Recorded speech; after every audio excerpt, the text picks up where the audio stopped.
Yeah, so one of the things that people always ask us is how long does it take for pay-per-click ads to actually work? And there's no definitive answer.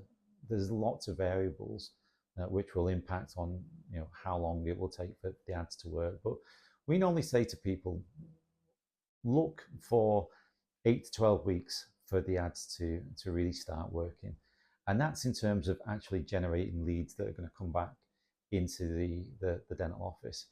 Uh, what you've then got to factor in is that if you're then focusing on high-end treatments, those people that have then contacted you are not necessarily going to be looking to book in straight away. So let's say, for example, it's a dental implants case. We know because we've analyzed the data, we've used AI to go through and really prove what we already knew ourselves. And what we've been able to discover is that it normally takes from point of first contact to someone becoming an actual new patient and going ahead with treatment. For a dental implants lead, it takes 63 days on average for that process. For a ceramic veneers case, you're looking at even longer, about 67. But then for something like Invisalign, it's only 12. And that's because you're looking at different demographics. So the younger demographics that are going for things like Invisalign or composite bonding, they are looking for a quick decision. So they're more likely to move forward much faster than someone that is a slightly older demographic that wants to take a little bit more time, maybe talk to family members, friends, just discuss the pros and cons of moving forward with treatment. So that's going to impact how quickly your ads actually run. But from an actual technical point of view with Google, basically what Google wants to do is, to begin with, it wants to send as much traffic to your website as possible. And to do that, we use a certain bid strategy, it's called. And that way, we're sending as many leads to the website as possible for Google to start to use its AI to figure out what the ideal lead or the ideal patient is. And that's based on their activity on the website, because ultimately we want them to take a call to action. Call to action being a phone call or a completed web form, for example. So we would put conversion code onto your website to make sure that we could track that information. And once Google has got all that information in hand, then we can move you on to focus on conversion. So we focus on clicks to begin with, and then we focus on conversions. So we're really talking 8 to 12 weeks for that process. In particular, if you're focusing on high-end cosmetic treatments.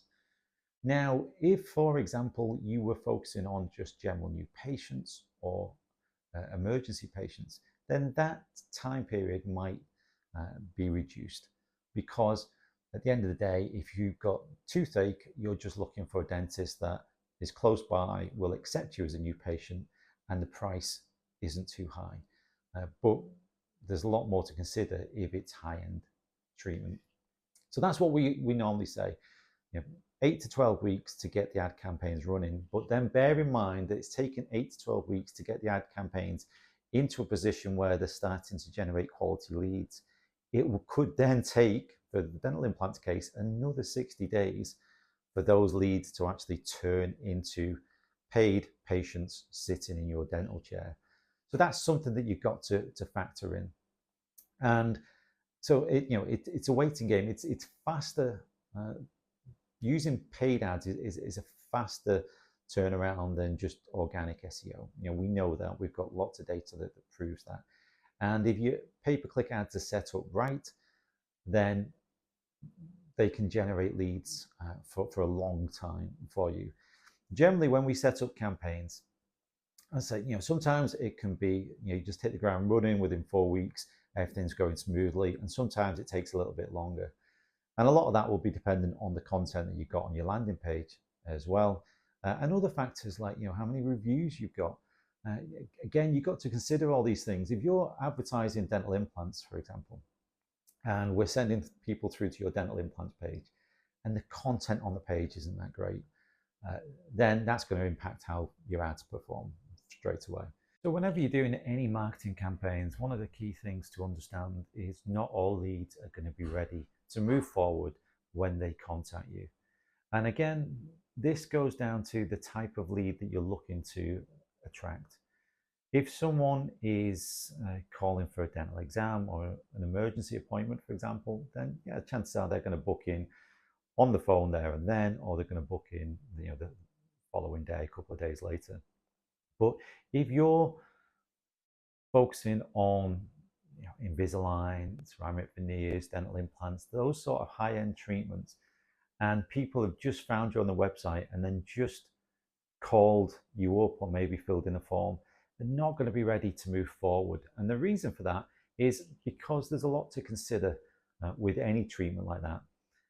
So it could be an invasive procedure, it could be an expensive procedure, it could involve potentially time off work. So all these things need to be considered. And then people will then want to do their due diligence and check you out and then check your competitors out, do a little bit of online research as well, speak to family members, speak to friends before they make a decision. So you need to understand that that's going to be the case.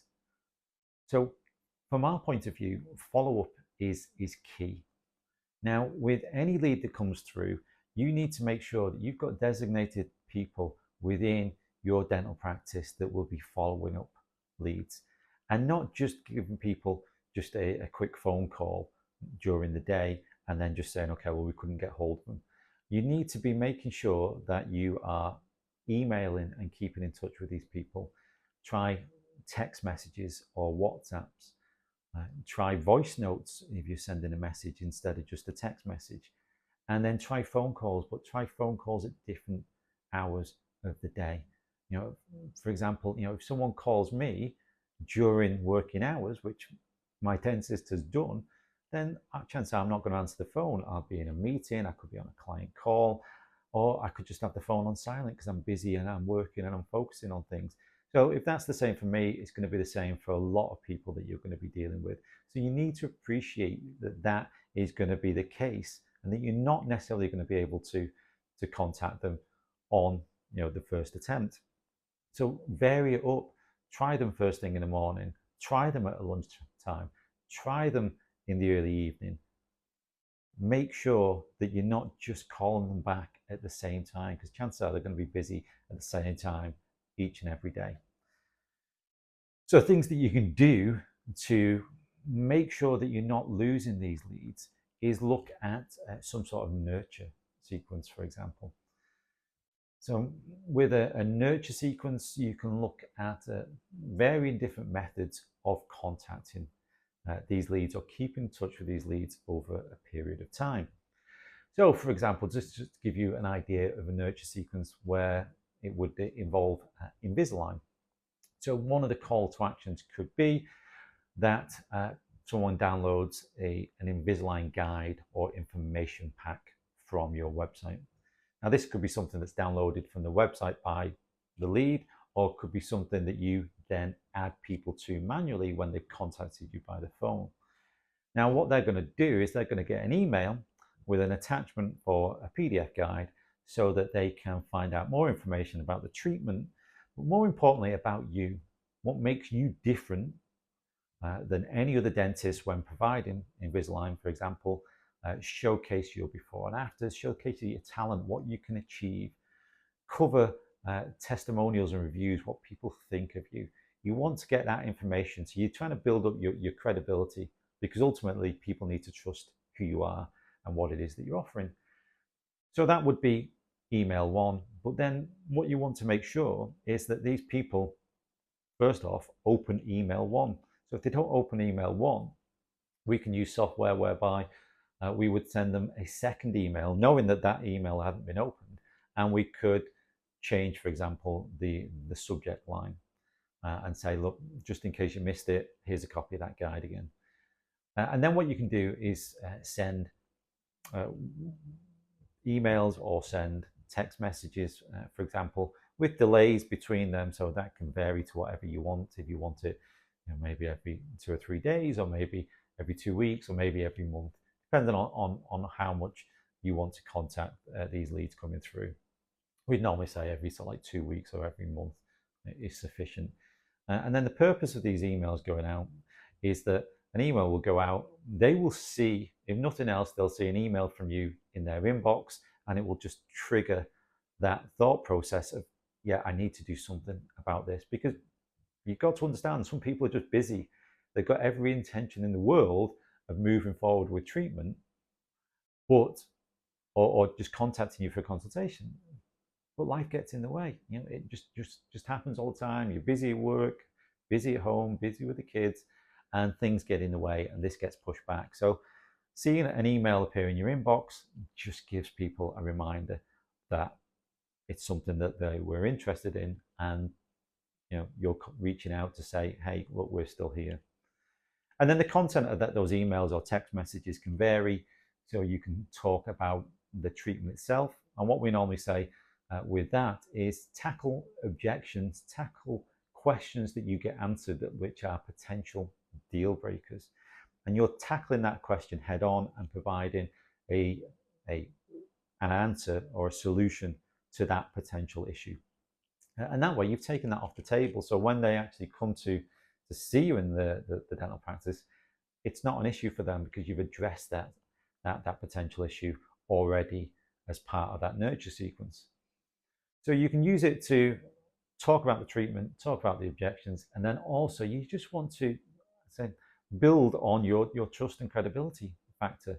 So share video testimonials, share some great Google reviews, share some before and after photos, and put all that together in one nurture sequence whereby we, like I say, we stagger it out over a period of time, and you've got an email with a guide, you've got an email introducing the dentist, you've got an email tackling an objection, then you've got an email with a review, then you've got another email tackling another objection, then you've got an email saying, this is who we are, these are our values, this is our ethos. So all these are, basically putting pieces of a puzzle together so people get a clear picture of who you are and what makes you different than everyone else.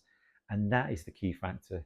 You want to highlight what makes you different, what makes you special compared to every other dental practice out there. Because if you don't, then people are just going to focus on the price.